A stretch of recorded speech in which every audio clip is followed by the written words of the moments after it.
देण्यासाठी आपल्यामध्ये आपले आवडते बंधू लिनस डिकोस्टा आपल्या चुलण्या गावातील आणि आज आपल्याला ते जुबली आणि आशा जुबली वर्ष आणि आशेचे यात्रेकरू म्हणून आपली तयारी करण्यासाठी ते आपल्यामध्ये आहे.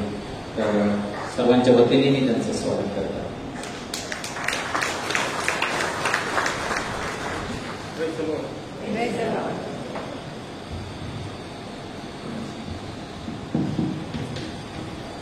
तर हे स्वागताचे टाळे परमेश्वरासाठी आहे. प्रिय बंधूंनो, इथे कोणती व्यक्ती आहे ज्यांच्या उजव्या हाताच्या पहिल्या बोटाला दुखणं आहे, काहीतरी दुखणं आहे, तर तपासून पाहायचं आहे. त्या व्यक्तीला प्रभूने या आराधनेच्या वेळेला बरं केलेलं आहे.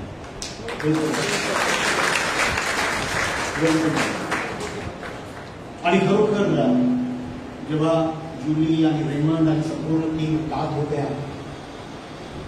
वाटत होतं की हे आराधनेचं गाणं असंच चालू राहावं आणि आपण ह्या परमेश्वराच्या मंदिरामध्ये बसून त्याचा आस्वाद घ्यावा. कारण अशा वेळेला परमेश्वर आपल्याशी बोलत असतो. दुसरं एक चिन्ह परमेश्वरानं दिलेलं आहे पायामध्ये, विशेष करून परत एकदा उजव्या पायाच्या तळपायाला संवेदना कमी असतील किंवा मुंग्या येत असतील, त्या व्यक्तीला सुद्धा परमेश्वरानं बरं केलेलं आहे. तुम्ही तपासून पाहायचं. तिसरे चिन्ह आहे कोणाचं तरी पुष्कळ डोकं दुखत आहे, कदाचित मायग्रेन असेल, डोक्यामध्ये कुठला तरी दुसरा आजार असेल, तर त्या डोकेदुखीला परमेश्वरानं स्पर्श करून बरं केलेला आहे. आणि खरोखर it was a very powerful adoration किंवा आराधना. आता विषय फक्त ते एकच गाणं झालं, पण त्याच्यामध्ये इतकं सामर्थ्य होतं की परमेश्वर स्वतः इथे उतरून आपल्या प्रत्येकाला आशीर्वाद दिला. आणि मग जे माझ्या मनामध्ये देवाला वचन दिलं ते मेंढराने घोषित केलं की इथून आज कोणीही रिकाम्या हाताने घरी जाणार नाही. Praise the Lord. You should receive that. ते तुम्ही स्वीकारलं पाहिजे विश्वासाने. Praise the Lord. प्रिय बंधू, 2 दिवसा अगोदर वसईतील एका पॅरिशमध्ये मी संध्याकाळचं सेशन देण्यासाठी गेलो होतो आणि एक मध्यमवयीन पुरुष मला येऊन भेटला. And this man of about age of about 49-50 तो मला सांगत होता की ब्रदर, मी पूर्णपणे मोडलेलो आहे. I have no life to live. मला जगण्यासाठी आता काही कारण नाही, कारण माझ्या बायकोबरोबर माझं पटत नाही, माझ्याकडे नोकरी नाही, मला हाय डायबिटीज आहे, मी जास्त वेळ उभा राहू शकत नाही, माझा मुलगा मला काडीचीही किंमत देत नाही, माझा मुलगा माझ्या तोंडावर म्हणतो डॅडी तुझ्याबद्दल मला शरम वाटते. बरं, तुम्ही मला सांगा मी काय करू. काल रात्री म्हणजे आज सकाळी मी ते माझं व्हॉट्सअप उघडल्यावर पाहिलं, आपल्या वसईतल्याच एका स्त्रीनं मला व्हॉट्सअपवर मेसेज पाठवला होता की मी माझ्या नवऱ्याबरोबर आता राहू शकत नाही. Brother, I cannot live with my husband. मी राहू शकत नाही. मी आता निर्णय घेतलेला आहे, त्याचं बस झालं. आता मी त्याच्याबरोबर काडीमोड करणार आहे, कारण त्याच्याबरोबर जगणं माझं कठीण झालेलं आहे. I am going to part ways from him. I am not going to live with him brother. एक बाईनं बुधवारच्या दिवशी म्हणजे परवाच्या दिवशी मला फोन केला संध्याकाळी 4 वाजता. वसईतली स्त्री आहे. ती मला सांगत होती की मी आता माहीम चर्चमधून जस्ट बाहेर पडलेली आहे. नव्याला मी आली होती इथे, पण ब्रदर माझ्या जीवनामध्ये आशा नाही, कारण आम्ही घर बांधायला घेतलं आहे आणि जो घरासाठी मटेरियल टाकणार होता तो येणके कारणानं मटेरियल टाकत नाही आणि आमचं घर आता होणार की नाही याच्यावर शंका निर्माण झाली आहे. मी काय करू? म्हणजे एक स्त्री माहीम चर्चमध्ये, सेंट मायकल चर्चमध्ये जाते, हे पण सेंट मायकल चर्चच आहे, सेंट मायकल चर्चमध्ये जाते, नित्य सहाय्यक माता, आवर लेडी ऑफ परपेच्युअल हेल्प, नित्य सहाय्यक माता, की जी माता आपल्याला नित्य मदत करते, आपल्या मदतीला धावून येते, अशा माऊलीचा नवेना केल्यानंतर सुद्धा ती बाई मला फोन करून सांगते की माझ्या जीवनामध्ये आशा नाही. प्रिय बंधू भगिनींनो, आपल्या वस्तीतले अमेरिकेला आणि युरोपमध्ये कित्येक असे तरुण तरुणी अभ्यासासाठी गेले आहेत. आई वडिलांचे 50 लाख 60 लाख रुपये घेऊन गेलेले आहेत अभ्यासासाठी. कारण का?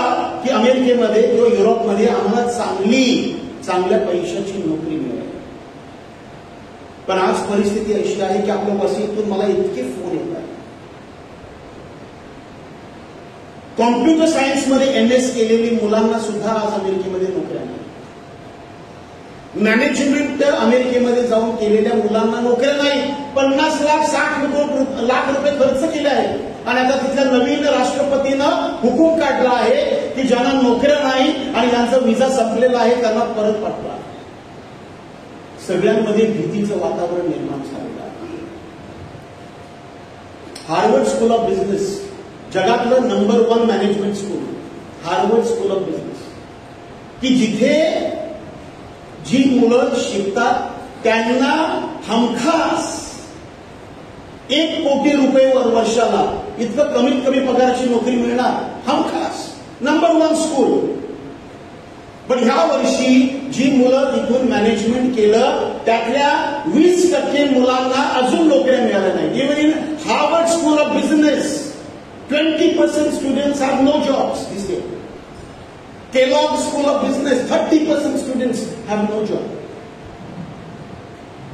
आणि सगळीकडे जणू काही होपलेस सिच्युएशन निर्माण झाली. होपलेस सिच्युएशन, कठीण झालेलं आहे.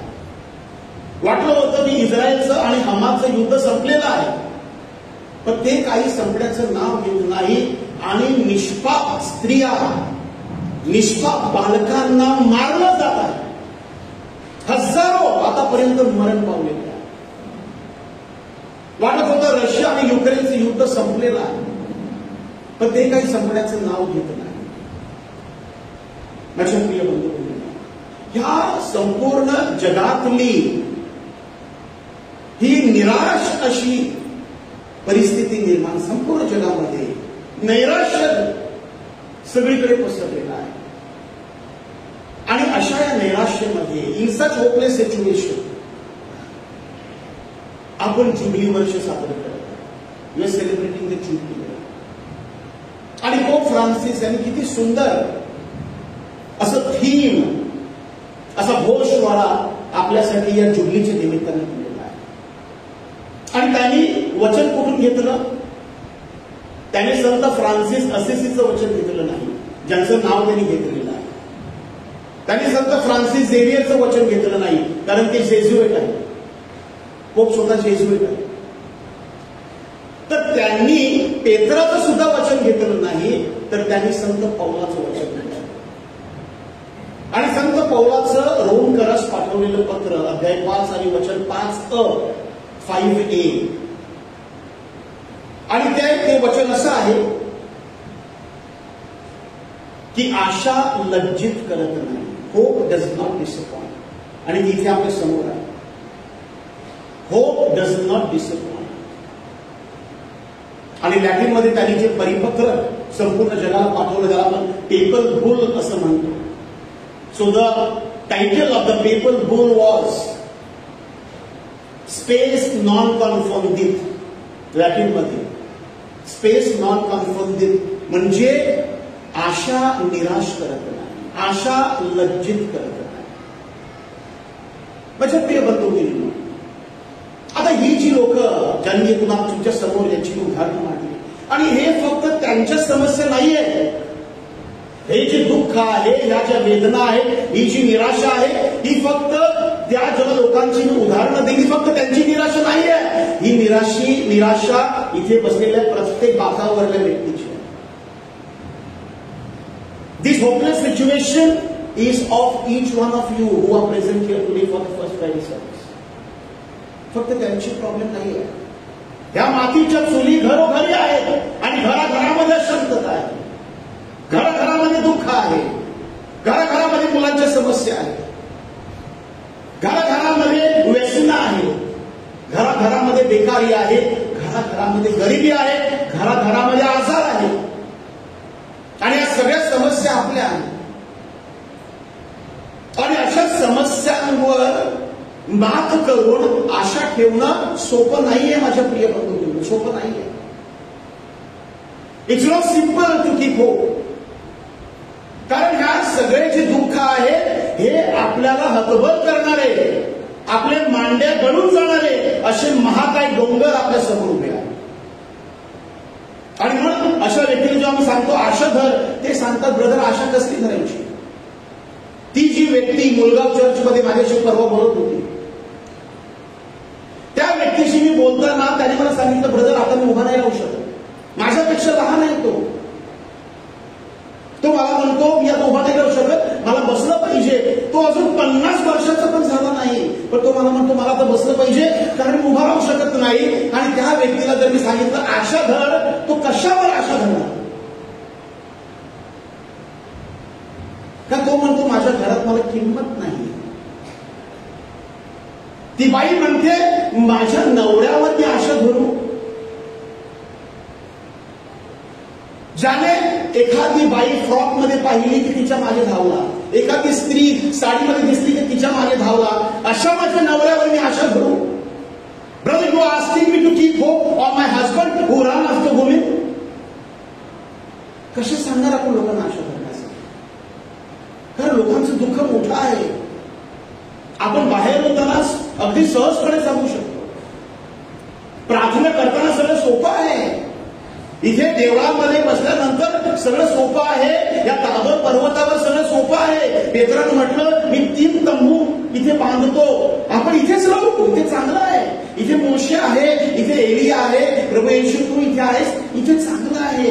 ते जाऊ दे तिकडे, ते गालील, ते यहुदिया, ते जेरुसलेम जाऊ दे तिथे, आपण इथेच मंडप घालू. कारण खाली सोपं नाहीये. जगामध्ये, घरामध्ये, संसारामध्ये, शिक्षणामध्ये सोपं नाहीये, कठीण परिस्थिती आहे. आणि मग माझ्या प्रिय बंधू, आणि का संत पॉलचं उदाहरण खूप सारं, कारण संत पॉलनं हे सगळं झेललेले होते. संत पॉलनं जितकं दुःख सहन केलं की त्याला गलतीय प्रांतामध्ये, जे आपण प्रेषितांची कृत्य अध्याय 14 मध्ये वाचतो, जेव्हा संत पॉलची पहिली मिशनरी यात्रा, तो गलतीय प्रांतामध्ये गेला. आणि गलतीय प्रांतामध्ये लिस्त्रा इथे, या आशिया खंडामध्ये आहे, लिस्त्रा इथे पॉलला दगडाने मारण्यात आलं. दगडाने, लोकांनी त्याच्यावर दगडमार केला. In the province of Galatia. आणि ते गलतीकारक पत्र आपल्याकडे आहे. आणि तिथे लिस्त्रा इथे त्याला इतकं दगडानं मारण्यात आलं की तो आता मेला आहे, म्हणून त्याला उचललं आणि शहराच्या बाहेर फेकून दिलं.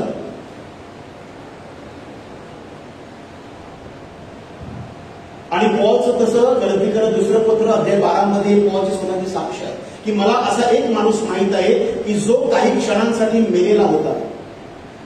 पॉल स्वतःविषयी तिथे लिहितोय, तो स्वतः मेला होता काही क्षणांसाठी. फिलिप्पी इथे त्याच्या दुसऱ्या प्रचार यात्रेमध्ये, फिलिप्पी ग्रीसमध्ये, आताच्या सध्याचं ग्रीस, युरोपमध्ये सगळ्यात पहिली त्यांनी सुवार्ता सांगितली. आणि फिलिप्पीमध्ये संत पॉल आणि सिलास यांना कपडे काढून छड्यांनी इतकं मारण्यात आलं आणि मारल्यानंतर तुरुंगामध्ये बेड्या घालून, साखळ्या घालून त्यांना उभं करण्यात आलं. झोपू पण शकत नव्हता, बसू पण शकत नव्हता. आणि तरी सुद्धा रात्री ते परमेश्वराचं गौरव करत. म्हणजे संत पॉलनं इतकं दुःख सहन केलं तरी सुद्धा संत पॉल म्हणतो I boast about my suffering. मला माझ्या संकटांबद्दल अभिमान आहे. Praise the Lord. आणि हे जे वचन पोप साहेबांनी दिलेलं आहे त्याची पार्श्वभूमी आपण समजून घेतली पाहिजे. त्याला पार्श्वभूमी आहे. आणि ती पार्श्वभूमी काय आहे तर रोमकरास 5वाच अध्याय 3रं वचन. 3ऱ्या वचनामध्ये संत पॉलनं काय लिहिलेलं आहे की मला माझ्या संकटांबद्दल अभिमान आहे. I boast about my sufferings. कारण संकटांमुळे धीर निर्माण होतो. Because sufferings create endurance, perseverance. धीर निर्माण होतो. माझ्या प्रिय बंधू भगिनी, धीर निर्माण होतो. आज आपल्या कोणामध्ये धीर आहे? इथून आता जस्ट येताना दुपारी चोळण्यातून मी आलो आणि मालिकोटच्या नाक्यावरती भरपूर ट्रॅफिक, स्टेशनवरून येणारं ट्रॅफिक आणि बसेवरून येणारं ट्रॅफिक, आणि तो रस्ता क्रॉस करण्यासाठी कोण कोणाला संधी देत नाही. सगळ्यांना घाई आहे, सगळ्यांना घाई आहे. तो कारवाला थांबला की बाजूचा बाईक मला असं त्याला टर्न मारून पुढे जातो. कधी कधी वाटतो की भारतातल्या लोकांना जर एवढी घाई आहे मग भारताची प्रगती का नाही झाली? सगळ्यांना घाई आहे, थांबायला कोणाला वेळ नाही, धीर नाही, धीर नाही. दुसऱ्याचं काय हो तो हो, माझं सगळं पहिलं काम झालं पाहिजे, धीर नाही. घरामध्ये पती काय बोलला की पत्नीला धीर नाही, पत्नी काय बोलली की पतीला धीर नाही, सासू सुनेमध्ये, मुलांमध्ये, वडिलांमध्ये धीर कोणालाच नाही. Patience has perished. पेशंट होईपर्यंत पेशन्स येत नाही अशी परिस्थिती निर्माण झाली आहे. धीर नाही. तर पॉल म्हणतो जेव्हा आपल्यावर संकट येतात आणि त्या संकटांना आपण सामोरे जातो, ती संकट आपल्यामध्ये धीर निर्माण करतात. आणि जेव्हा धीर निर्माण होतो, धीरामुळे आपल्यामध्ये शील निर्माण होते. शील निर्माण होते. शील हा शब्द थोडासा कठीण आहे, but it is very well explained in the English Bible. Sufferings create endurance and endurance create character. आपल्यामध्ये शील म्हणजे चारित्र्य, एक आपलं चांगलं व्यक्तिमत्व, एक चांगलं चरित्र आपलं निर्माण होतं जेव्हा आपल्यामध्ये धीर निर्माण होतो. जी माणसामध्ये धीर आहे, जो माणूस सहन करू शकतो, त्या माणसाला एक व्यक्तिमत्व असते. त्या माणसाचं सगळेजण आदर करतात. का आदर करतात? कारण ही व्यक्ती शांत आहे, ही व्यक्ती पटकन भडकत नाही, रागावत नाही, शांतपणे ऐकून घेते आणि शांतपणे समजावते. हे व्यक्तिमत्व निर्माण होण्यासाठी आपल्यामध्ये धीर असला पाहिजे. And when this character comes to us, then this character leads us into hope. मग जेव्हा हे व्यक्तिमत्व आपल्यामध्ये निर्माण होतं तेव्हा आपल्यामध्ये आशा निर्माण होते. त्यामुळे माझ्या प्रिय बंधूंनो, सामान्य ख्रिस्ती माणसांमध्ये आशा निर्माण होणारच नाही. It is not simple. त्याची ही एका पायरीमागे एका पिक्चर प्रोसेस, ती एक प्रक्रिया आहे. आज आपण पूर्वी आम्ही जेव्हा शाळेत असायचो सेनेट स्ट्रीम्समध्ये, आम्हाला 10वी पास झाल्यानंतर कॅरेक्टर सर्टिफिकेट मिळायचं, शाळेला द्यायचं की हा मुलगा मेहनती आहे, ऑनेस्ट आहे, निष्ठावान आहे, मेहनत करणारा आहे, कॅरेक्टर सर्टिफिकेट. आणि मग कुठेही सांगितलं तुझं कॅरेक्टर सर्टिफिकेट घेऊन ये की आपण शाळेतलं कॅरेक्टर सर्टिफिकेट द्यायचं. आता परिस्थिती बदलली आहे, जमाना बदलली आहे. आता जर तुम्हाला कॅरेक्टर सर्टिफिकेट पाहिजे असेल तर पोलीस स्टेशनला जावं लागतं. शाळेतल्या कॅरेक्टर सर्टिफिकेटला आता कोण विचारत नाही. ही खरी परिस्थिती आहे. आज तुम्हाला जर नोकरी हवी असेल, चांगल्या मोठ्या कंपनीमध्ये, गव्हर्नमेंटमध्ये, रिझर्व्ह बँक ऑफ इंडियामध्ये, स्टेट बँक ऑफ इंडियामध्ये किंवा गव्हर्नमेंटच्या कुठल्याही मोठ्या कंपनीमध्ये आणि मल्टीनॅशनलमध्ये जर नोकरी हवी असेल तर पोलिसांकडून एनओसी आणावी लागते की याच्या विरुद्ध कुठल्याही प्रकारची तक्रार नाही.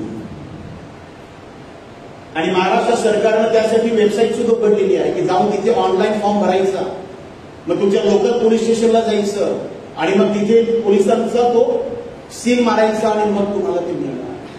म्हणजे हल्ली कॅरेक्टरसाठी आपलं व्यक्तिमत्व खरोखर सत्याचं आहे की आपण गुन्हेगार आहोत हे आपल्याला सिद्ध करण्यासाठी आता आपल्याला पोलीस स्टेशनला जावं लागतं. आपल्या तरुणांना ज्याप्रमाणे पासपोर्ट व्हेरिफिकेशन तसं आता कॅरेक्टर व्हेरिफिकेशन आलेलं आहे.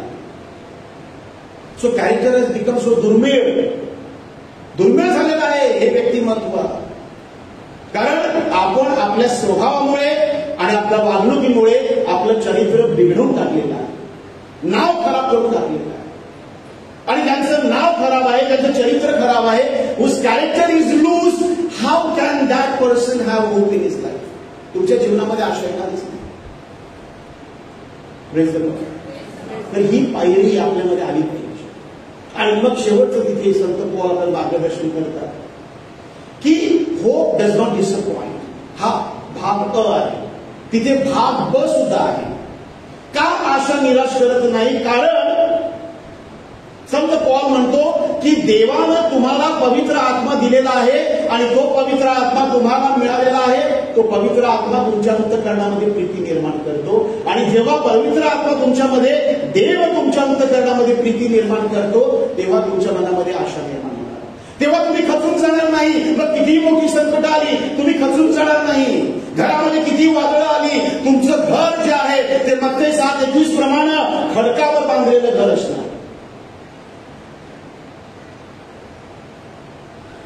आपल्या अंतःकरणामध्ये पवित्र आत्म्याने प्रीती घातलेली आहे. माझ्या प्रिय बंधूंनो, आपले प्रोटेस्टंट बांधव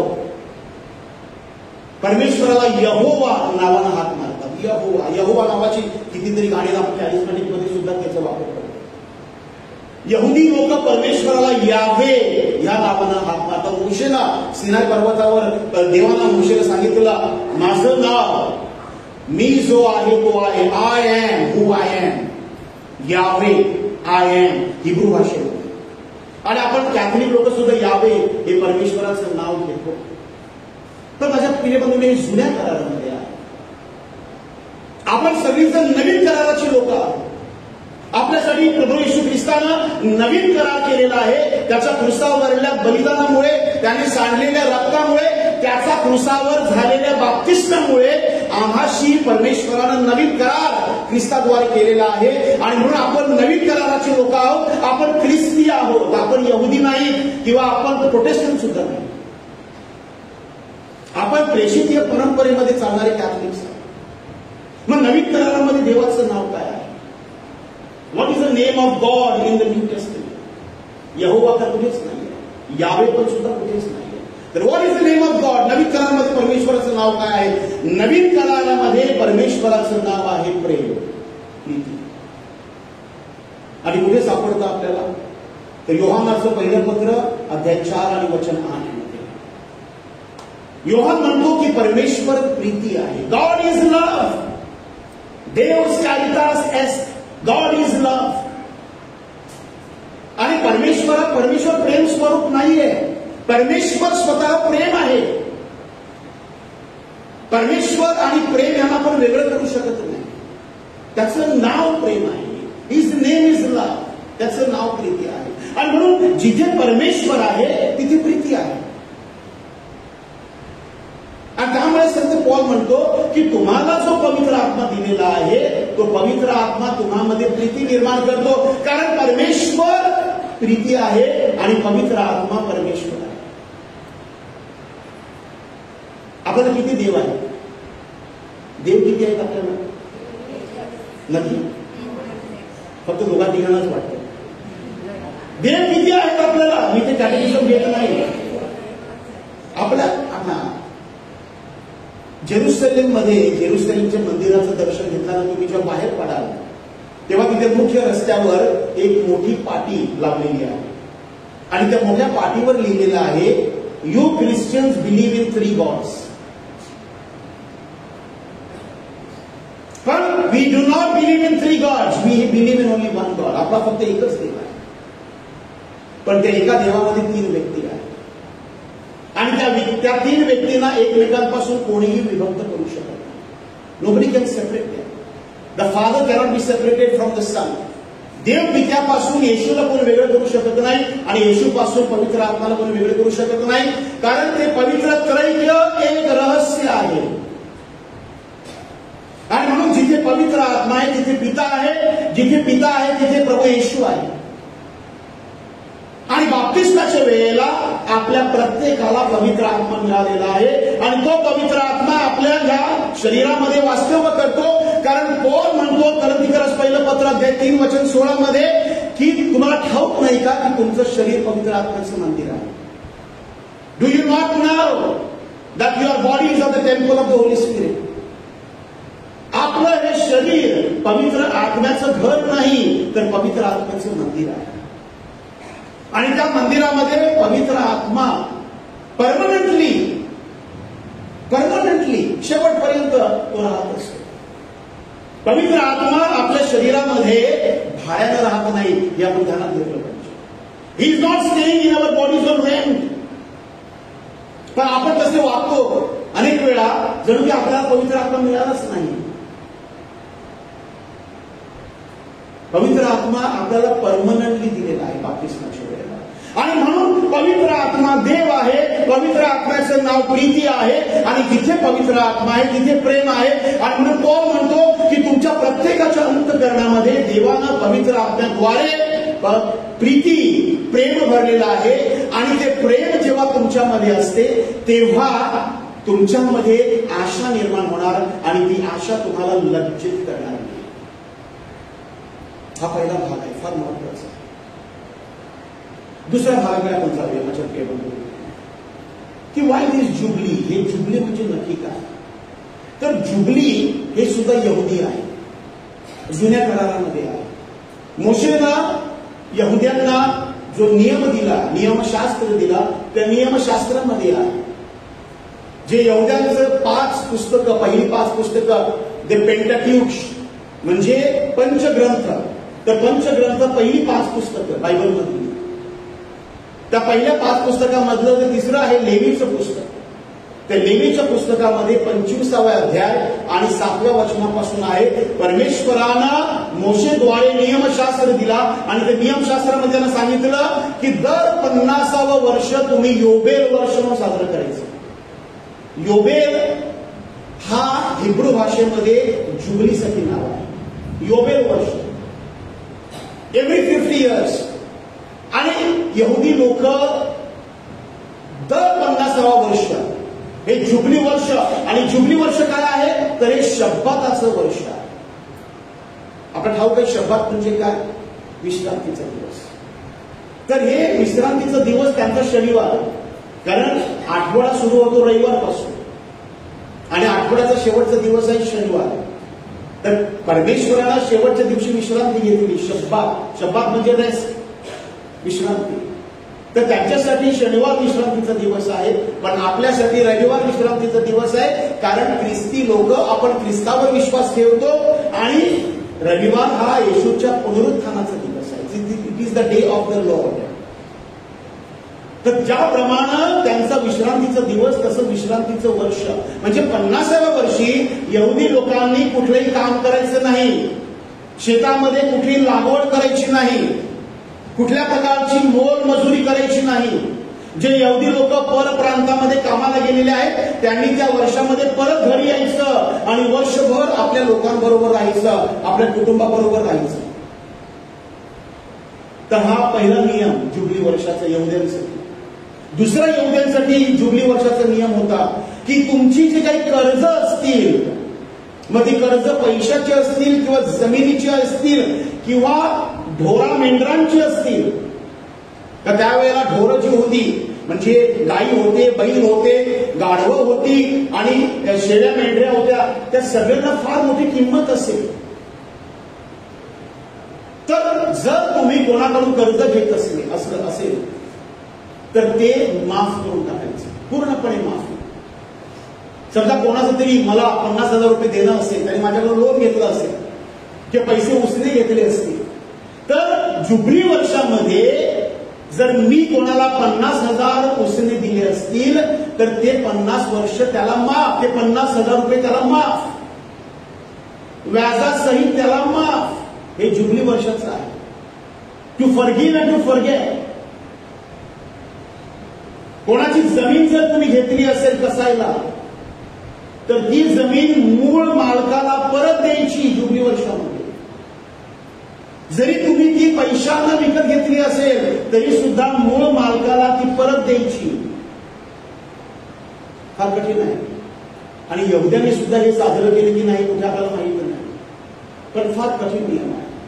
आणि तिसरं की तुमच्या घरी जे गुलाम आहे, तुमच्या घरामध्ये जे मोलकरी आहेत, वेठबिगार आहेत की ज्यांना तुम्ही डांबून ठेवलंय घरामध्ये, त्याला कुठल्याही प्रकारची तुम्ही सुट्टी देत नाही, राबवता. अशा गुलामांना त्या वर्षी मोकळं सोडायचं, जा तुझ्या घरी. माझ्या प्रिय बंधूंनो, 3 महत्वाचे आपल्याला शिकवण या जुबली वर्षामध्ये यहुद्यांद्वारे, जे आपण लेवीच्या पुस्तकामध्ये अध्याय 25 मध्ये वचन 7 पासून पुढे आपण वाचतो. ख्रिस्ती धर्मामध्ये ही जुबली कधीही साजरी केली गेली नाही. प्रेषितांनी सुद्धा साजरी केली नाही आणि त्यानंतर इतके पोप आले, कोणीही जुबली साजरी केली नाही. पण वर्ष 1300 म्हणजे 1300 वर्षानंतर पोप बॉनिफेस 8वे त्यावेळच्या तात्काळ परिस्थितीला अनुसरून त्यांना पवित्र आत्म्याच्या मार्गदर्शनामध्ये वाटलं की ख्रिस्त सभेला जुबलीची गरज आहे, कारण श्रद्धा कमी होत आहे. लोक स्वार्थी झालेले आहेत, सगळं काही डांबून ठेवत आहेत. सगळे रिसोर्सेस, सगळं जे काही संपत्ती आहे, धनसंपदा आहे, ती सगळी लोकांनी अशी व्यंगेत घेतलेली आहे.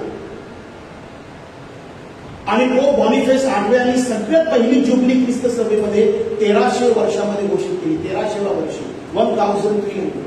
आणि त्यांनी घोषणा केली संपूर्ण ख्रिस्त सभेला की ख्रिस्त सभेनं जुबली फक्त 100 वर्षानंतरच साजरी करायची. Every 100 years will be the jubilee. आणि तसं झालं. 1300 सालानंतर नेक्स्ट जुबली जी झाली ती 1400 साली झाली. 1400 100 वर्ष. पण नंतरचे जे पोप आले त्यांनी पाहिलं की काही लोकांना जुबली आयुष्यामध्ये एकदा पण साजरी करायला मिळत नाही. तर सगळी लोक 100 वर्ष 75 वर्ष करत नाही. आणि मग 1425 पासून दर 25 वर्षांना ख्रिस्त सभेमध्ये जुबली साजरी करायला सुरुवात झाली. आणि तेव्हापासून आतापर्यंत एव्हरी 25 years ख्रिस्त सभेमध्ये आपण ऑर्डिनरी जुबली साजरी करतो. ऑर्डिनरी जुबली 2 प्रकारची जुबली आहे. One is a ordinary jubilee, सामान्य जुबली, आणि दुसरी आहे असामान्य jubilee, extraordinary jubilee. Now what is extraordinary jubilee? जी आपण 2016 साली साजरी केली. तुम्हाला आठवतं? 2016 साल सुद्धा जुबलीचं वर्ष होतं, दयेचं वर्ष, द इयर ऑफ मर्सी. आठवतं? मर्सेस चर्चमध्ये दयेचा दरवाजा उघडला गेला होता. ते जुबलीचं वर्ष होतं, जेव्हा 25 वर्षाव्यतिरिक्त पोप साहेबांना पवित्र आत्म्याच्या मार्गदर्शनामध्ये मधेनच असं काही घोषित करायचं असलं, ख्रिस्त सभेसाठी घोषित करायचं असलं, तर फक्त पोप साहेबांना तो अधिकार आहे की ते एक्स्ट्राऑर्डिनरी जुबली घोषित करू शकतो. We had the extraordinary jubilee declared by Pope Francis 2016 साली, दयेचं वर्ष, द इयर ऑफ मर्सी. आणि आता हे वर्ष आपण खऱ्या अर्थानं सामान्य जुबली वर्ष म्हणून साजरा करतो. माझ्या प्रिय बंधूंनी, जुबली वर्षामध्ये आपल्याला प्रचंड आशीर्वाद मिळतात. आता तुम्ही सांगणार की हे जुबली वर्ष तर यहुद्यांचं आहे, जुन्या करारामध्ये आहे, यहुद्यांच्या नियमशास्त्राप्रमाणे आहे. मग आपण ख्रिस्ती लोकांनी, पोप साहेबांनी कशाला जुबली वर्ष साजरी करायची? माझ्या प्रिय बंधूंनो, नवीन करारामध्ये सुद्धा जुबली आहे. Praise the Lord. नवीन करारामध्ये सुद्धा जुबली आहे आणि ती जुबली ख्रिस्तानं स्वतः घोषित केलेली आहे. Praise the Lord. Praise the Lord. जेव्हा प्रभू येशू ख्रिस्त पहिल्यांदा त्याच्या गावामध्ये आला, नाझरेतामध्ये आला, आणि प्रभू येशू ख्रिस्त नाझरेतातल्या त्या सिनेगॉगमध्ये बसला, आणि मग त्याच्याकडे ग्रंथपट देण्यात आला, आणि त्याने यशायाचा ग्रंथ उघडला, अध्याय 61, आणि वचन 1 ते 3 त्याने वाचायला सुरुवात केली.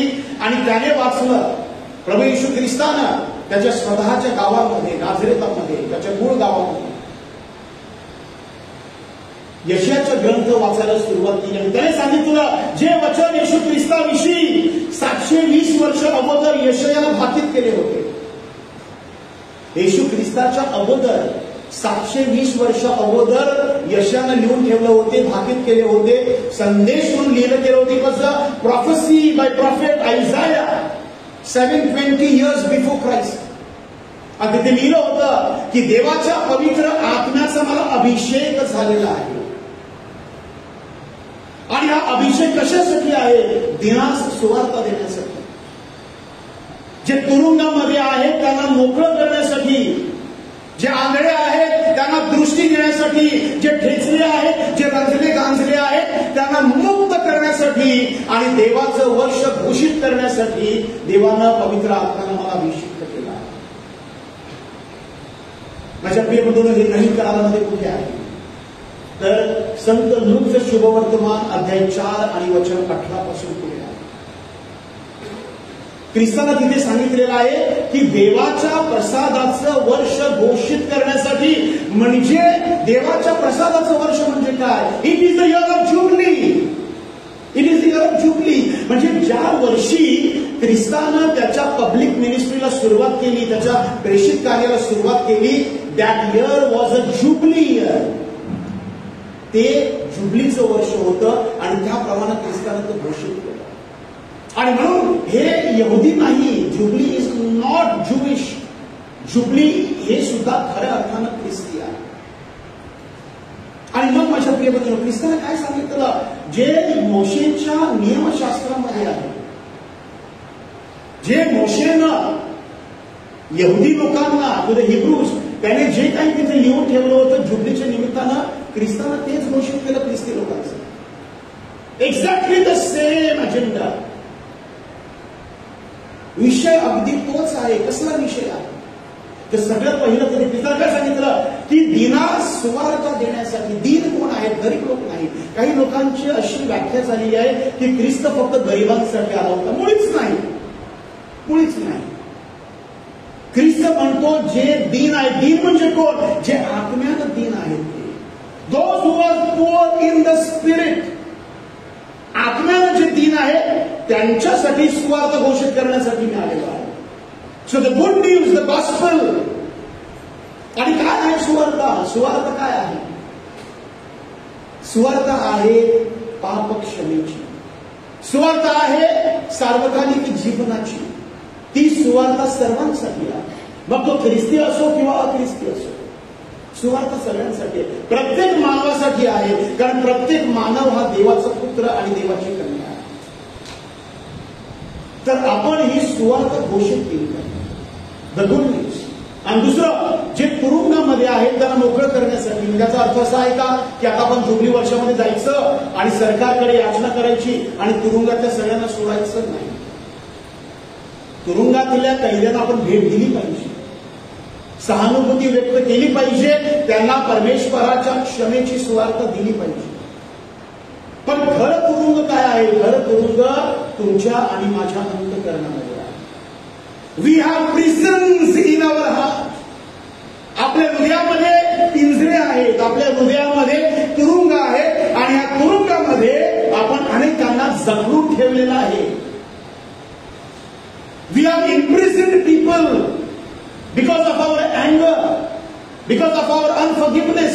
आपण लोकांना आपल्या हृदयाच्या तुरुंगामध्ये जखडून ठेवलं आहे, त्यांना क्षमा न करता, त्यांना माफ न करता, त्यांचे गोष्टी लुबाडून आपण त्यांना आपल्या तुरुंगामध्ये बंदिवान केलेला आहे. आणि म्हणून काय, आपण सुद्धा मोकळे नाहीत आणि ते सुद्धा मोकळे नाही. माझ्या प्रिय बंधूंनो, तो मुलगा जेव्हा सांगतो त्याच्या बापाला की I am ashamed that you are my father, तू माझा डॅडी आहे याची मला शरम वाटते, म्हणजे त्याने त्याच्या वडिलांना त्याच्या तुरुंगामध्ये बंद केलेला आहे. तो त्याच्या वडिलांना सोडायला तयार नाही. कदाचित त्या बापानं दारू पिऊन किंवा इतर कुठलं व्यसन करून लहान असताना मुलांना त्रास दिला असेल, पण त्या ज्या जखमा आहेत, ते जे मरण आहे, those scars, those wounds in your heart, we imprison people. आपण लोकांना सोडत नाही. प्रार्थनेमध्ये आणि काउन्सिलिंगमध्ये अनेक वेळा लोक येऊन सांगतात की माझ्या अमुक व्यक्तीनं मला इतका त्रास दिला, आता ती व्यक्ती मेलेली आहे, पण तरी मी त्याला क्षमा करणार नाही, तरी मी त्याला सोडणार नाही.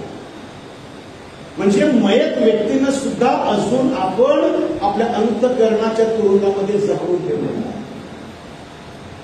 तर या जुबली वर्षामध्ये आणि विशेष करून या उपवास काळामध्ये, कारण असा उपवास काळ परत जुबलीमध्ये 25 वर्ष ते येणार नाही आणि इथे हजर असलेल्या 70% लोक पुढच्या जुबलीला जिवंत पण राहणार नाही. माझ्या प्रिय बंधू, सगळ्यात पहिलं आपण केलं पाहिजे जर आपल्याला आपल्या जीवनामध्ये आशा हवी असेल, जर आपल्याला आपलं व्यक्तिमत्व बांधायचं असेल, ख्रिस्ती व्यक्तिमत्व बांधायचं असेल, तर आपण ह्या जुबलीच्या निमित्तानं सगळ्यात पहिलं मोकळं केलं पाहिजे. We have to release them from the prisons of our life. फार महत्वाचं आहे. मग ती बायको असो, नवरा असो, काही केलं असेल. काही लोक म्हणजे त्यांना ते प्रार्थनेला जाणार, देवळात येणार, रोज विसाला येणार, वेदीवर चढून वाचन करणार, परंतु घरी गेल्यानंतर क्षमा करण्यासाठी तयार होते. काही फायदा नाही या धार्मिकतेचा, काही फायदा नाही. It's all useless. ही धार्मिकता सगळी पोकळ आहे. जीवनामध्ये संकट आलं की कोसळून जाणार, पडून जाणार. कारण हे घर वाळूवर बांधलेलं आहे. वाळूवर बांधलेलं घर कधी टिकणार. तर आपण लोकांना मोकळं केलं पाहिजे. दुसरं, आंधळ्यांना दृष्टी देण्यासाठी. त्याचा अर्थ काय आहे? त्याचा अर्थ आहे की जे आजारी आहे त्या आजारी लोकांना भेटी देण्यासाठी, त्यांच्यासाठी प्रार्थना करण्यासाठी आणि प्रभू येशू ख्रिस्ताच्या नावानं त्यांना बरं करण्यासाठी जुबली वर्ष आहे. अनेक लोक सांगतात, ब्रदर काय असं काय लोक बरं होतात का डोक्याला हात घेऊन? बरी होतात. येस, आम्ही त्याचे साक्षीदार आहोत. लोक बरी होतात डोक्यावर हात घेऊन प्रार्थना केल्यानंतर. पण त्या प्रार्थनेमध्ये सामर्थ्य कधी येतं? जे आपल्याला याकोब 5:15 मध्ये सांगतो, 16 मध्ये सांगतो की नीतिमानाची प्रार्थना प्रबळ असते. नीतिमानाची प्रार्थना. एखादा दारुडा, व्यभिचारी व्यक्ती कोणाच्या डोक्यावर हात ठेवून त्याच्या प्रार्थनेमध्ये सामर्थ्य नाही. नीतिमानाच्या प्रार्थनेमध्ये सामर्थ्य आहे. बरोबर आहे. आणि आपण जेव्हा परमेश्वराच्या वचनामध्ये जीवन जगतो, आपण आजारांसाठी प्रार्थना करतो आणि आजारी बरे होतो. आणि ते तो अधिकार प्रभू येशूने आपल्याला दिलेला आहे. प्रभू येशूने दिलेला आहे. मार्क शुभवर्तमान अध्याय 16 आणि वचन 17 आणि 18 मध्ये स्पष्ट आहे, तुम्ही माझ्या नावानं दुःखदायितांच्या मस्तकावर हात ठेवा, माझ्या नावानं प्रार्थना करा, ते बरे होणार. तुम्ही भूतांना आज्ञा करा, भूत पळून जाणार प्रभू येशू ख्रिस्ताच्या नावानं. हे सामर्थ्य प्रत्येकाला मिळालं. प्रत्येक बाप्तिस्मा घेतलेल्या ख्रिस्ती व्यक्तीला प्रभू येशू ख्रिस्तानं हे अभिवचन दिलेलं आहे. This is the promise of Jesus Christ. तर आंधळ्यांना दृष्टी देण्यासाठी, लुल्या पांगळ्यांना बरं करण्यासाठी, आजारी लोकांना बरं करण्यासाठी प्रभूनं आम्हा सगळ्यांना पाचारण केलेलं आहे. त्यासाठी आपल्याला पाठवलेलं आहे. आणि तिचं तिथे आहे जे ठेचलेले आहे. कोण ठेचलेलं आहे? कोण ठेचलेला आहे? माझ्या प्रिय बंधूंनो, विधवा ठेचलेल्या आहे. आज अनेक विधवांवर अन्याय होत आहे. त्यांची घरं हडप केली जातात. तू आता तुला कशाला घर पाहिजे?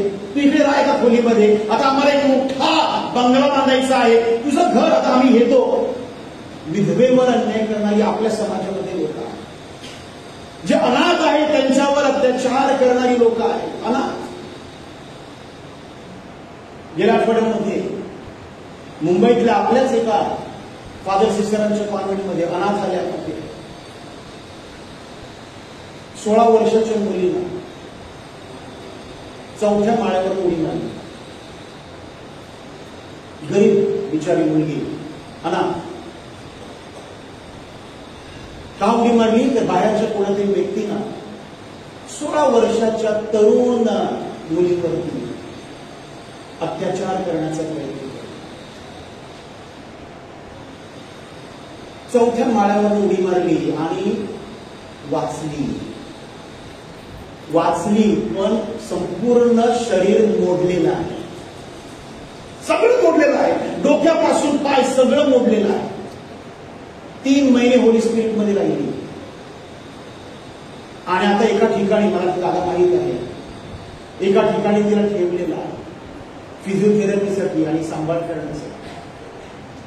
पण डेलिकेट सिच्युएशन आहे, कठीण आहे. मुलगी बोलते पण काहीच करू शकत नाही, खात्यावर ना बनवू शकत. आज अशा अनेक अनाथ मुलांवर अत्याचार केले जातात कारण त्यांचं कोणी नाही, त्यांचा सांभाळ करणारं कोणी नाही. मग मुली असो किंवा मुलं असो. ख्रिस्त म्हणतो अशांना मुक्त करण्यासाठी आणि अशांना उचलून घेण्यासाठी this is a subject of social justice. सामाजिक न्यायाचा विषय आहे. आणि जरी आपण प्रार्थनेमध्ये असलो पण सामाजिक न्यायापासून आपण दूर जाता कामा नये. कारण ख्रिस्त सुद्धा सामाजिक न्यायासाठी झटलेला आहे. आणि सामाजिक न्याय, social justice is part and parcel of this jubilee year. त्या जुबली वर्षामध्ये सामाजिक न्याय करण्यासाठी ख्रिस्त आपण म्हणतो, त्याचा ख्रिस्त म्हणतो प्रभू प्रभू म्हणणारे सगळे स्वर्गात जाणार नाही. प्रभू प्रभू म्हणणारे सगळे स्वर्गात जाणार नाही. तर आपल्या जीवनातलं फळ परमेश्वर पाहणार आहे. तू काय केलं? जे आजारी होते त्यांना तू भेटी दिल्या का? जे तुरुंगात होते त्यांना तू भेटलास का? ज्यांच्या अंगावर कपडे नव्हते त्यांना तू कपडे घातलेस का? ज्यांना भूक लागली होती त्यांना तू खायला दिलंस का? मत्तेचं शुभवर्तमान अध्याय 25-35 पासून पुढे आपला न्याय कशावर होणार आहे? फक्त विश्वासावर नाही. Not only on faith but also on our deeds, what we have done. प्रभू येशूच्या नावाने, त्याच्या गौरवासाठी, आपल्या गौरवासाठी नाही. आणि मग प्रभू म्हणतो हे प्रसादाचं वर्ष. माझ्या प्रिय बंधू भगिनींनो, त्यामुळे हे प्रसादाचं वर्ष आपल्यासाठी किती महत्वाचं आहे. आणि तुला ठाऊक नाही की देवानं स्वर्ग उघडलेला आहे. आपल्याला त्याचा अनुभव येत नाही. इथे जेव्हा मिसा साजरी केली जाते आणि फादर म्हणतात पहा हे ख्रिस्ताचं शरीर. जे विश्वास ठेवतात त्यांना त्यांच्यामध्ये देव दिसतो. जे विश्वास ठेवत नाही त्यांना ती फक्त केवळ एक भाकर आहे. ज्यांनी विश्वास ठेवला ते दर रविवारी कृपेनं भरून जातात. आणि ज्यांना ती केवळ भाकर आहे ते तसेच रिकामी येतात आणि रिकामी परत जातात. आता त्यांनी विश्वास ठेवला नाही म्हणून येशू ख्रिस्ताचं शरीर भाकर होत नाही. आपण ध्यानात घेतलं पाहिजे. अगदी त्याचप्रमाणे जुबलीचं वर्ष 24 डिसेंबर 2024 साली आपल्यासाठी उघडलं गेलं आहे. स्वर्ग उघडला आहे. स्वर्गामधून कृपेची नदी वाहत आहे. जर त्या नदीचा आपल्याला अनुभव अजूनपर्यंत आला नसेल, या 4 महिन्यांमध्ये सुद्धा जर आला नसेल, तर तो प्रॉब्लेम देवाचा नाही, तो प्रॉब्लेम आपला आहे. प्रॉब्लेम आपला आहे, देवाचा प्रॉब्लेम नाही तो. कारण आपण ते नीट समजून घेतलं नाही आणि आपण त्याच्यावर अजून विश्वास ठेवला नाही. आणि म्हणून ही वेळ आहे आपले डोळे उघडण्याचे. आपले डोळे उघडले पाहिजे. आणि शेवटचा भाग वेळ झाले. शेवटचा भाग जस्ट अनदर 2 मिनिट्स. माझ्या प्रिय बंधूंनो, आपल्याला ठाऊक आहे का की ह्या जुबली वर्षांमध्ये पोप साहेबांनी पापदंड क्षमा घोषित केलेली आहे. पापदंड क्षमा. आपल्याला वाटतं की आपण फादरांकडे कमसार झाले, आपल्या पापांची आपण क्षमा मागितली म्हणजे आता आपण डायरेक्ट स्वर्गात जाणार. मुळीच नाही, मुळीच नाही. कारण जी पापं आपण करतो त्या पापांची भरपाई सुद्धा करावी लागते प्रत्येक व्यक्तीला. आणि ती पापाची भरपाई म्हणजे पापदंड. पापदंड आहे आपल्यासाठी. प्रत्येक पापाचा दंड आहे. क्षमा केली म्हणजे काय की आपण नरकापासून वाचतो. आणि जर आपला पापदंड असेल तर पापदंड आपल्याला माफ करण्यासाठी शुद्धीस्थानामध्ये जावं लागतं. आणि शुद्धीस्थान म्हणजे तिथे आपल्यासाठी गुलाबाचे पुष्प घेऊन देवदूत उभे आहेत असा प्रकार नाहीये. शुद्धीस्थान म्हणजे रूह ऑफ द सरबत घेऊन तिथे लोक आपल्या स्वागतासाठी उभे आहेत असं मुळीच नाहीये. शुद्धीस्थान हे नरकासारखंच आहे. तिथे सुद्धा रडणं, दात खाणं आणि तिथे सुद्धा प्रचंड वेदना आहे. कारण आपला दंड तिथे शुद्ध केला जातो. माझ्या प्रिय बंधू, आता पोप साहेबांना एक अधिकार आहे.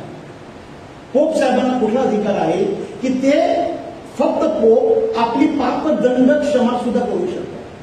आपले जो दंड आहे पापांचा, आयुष्यभरातल्या पापांचा जो दंड आहे तो दंडाची क्षमा पोप साहेब घोषित करू शकतात. आणि जर या जन्मामध्ये आपल्या पापांची क्षमा झाली आणि आपला पापदंड माफ झाला म्हणजे आपण डायरेक्ट स्वर्गात. हायवे डायरेक्ट, नो शुद्धीस्थान, नो परगिटरी. आणि त्यासाठी पोप साहेबांनी हे वर्ष, जुबली वर्ष, विशेष करून हे वर्ष the year of plenary indulgences. Plenary indulgences त्याचा अर्थ काय आहे? पूर्ण पापदंड क्षमा. पूर्ण आपल्या सगळ्या पापांच्या दंडाची क्षमा सुद्धा यावर्षी होऊ शकते. आणि त्यासाठी त्यांनी काय सांगितलेलं आहे? चांगलं पाप स्वीकार करा, साक्रामेंट घ्या, पाप स्वीकार संस्कार. त्यानंतर तुम्ही चांगली मिस्सा ऐका, पोप साहेबांच्या हेतूसाठी प्रार्थना करा. आणि पोप साहेबांनी जे जुबलीचे दरवाजे उघडलेले आहेत त्या दरवाज्यामधून प्रवेश करा. रोममध्ये 4 दरवाजे उघडलेले आहेत. Saint Peter basilica, Saint John Laterans cathedral, Saint Paul's cathedral and Saint Mary Major cathedral. 4 दरवाजे. आणि पोप साहेबांनी सगळ्या ख्रिस्त सभेला आव्हान केलेलं आहे, शक्य असेल तो रोमची वारी करा यावर्षी आणि त्या दरवाजातून तुम्ही या. ते दरवाजे कसलं प्रतीक आहे? येशू ख्रिस्ताचं प्रतीक आहे. तर येशू म्हणाला योहान 10:7 मध्ये की मी मेंढवाळ्याचं दार आहे, माझ्या वाचून आल्याशिवाय कोणी स्वर्गात जाऊ शकत नाही. So those doors, the jubilee doors are the signs of Jesus Christ. येशू ख्रिस्तांमधून आपण प्रवेश करतो, बाहेरच्या अंधारामधून आपण त्याच्या पवित्र ठिकाणी पवित्रामध्ये प्रवेश करतो. आता सगळीच लोक जाऊ शकत नाही रोमला आणि म्हणून वसईमध्ये सुद्धा दरवाजा उघडला गेला आहे. वसईमध्ये सुद्धा जुबलीचा दरवाजा उघडला गेला आहे आणि तो आहे Our Lady of Grace cathedral वसईकरांसाठी. मुंबईला 4 दरवाजे उघडलेले आहेत. Holy Name cathedral, Bhatebandar Velankanni Mata, Our Lady of Fatima Karjat आणि दुसरं एक Mount Mary basilica. Mount Mary basilica म्हणजे बँड्राची माउंट मेरी. 4 दरवाजे मुंबईला सुद्धा उघडले गेले. माझ्या प्रिय बंधूंनो, कितीही सुवर्ण संधी आपल्यासाठी, पण आपण सगळे अज्ञानी आहोत. आणि होशेप्रमाणे होशे 4:6 अज्ञानामुळे माझ्या लोकांचा नाश झाला आहे. हीच वेळ आहे, ही पवित्र येशूच्या अतिपवित्र हृदयाच्या भक्तीचा हा दिवस आहे जाग होण्यासाठी. आणि परमेश्वरानं हा जो प्रचंड प्रसादाचं वर्ष, आशीर्वादाचं वर्ष आपल्याला दिलेलं आहे, त्याचा चांगल्या प्रकारे आपल्या पावित्र्यामध्ये आणि आपल्या अध्यात्मामध्ये वाढण्यासाठी उपयोग करून खरे ख्रिस्ती होण्यासाठी आणि खरं ख्रिस्ती व्यक्तिमत्व मिळवण्यासाठी आपण प्रयत्न करतो. प्रभूचा गौरव असो आता आणि सदा सर्वदा. त्या जिवंत प्रभू येशूला आपण जोरात टाळ्यापासून गौरव करतो.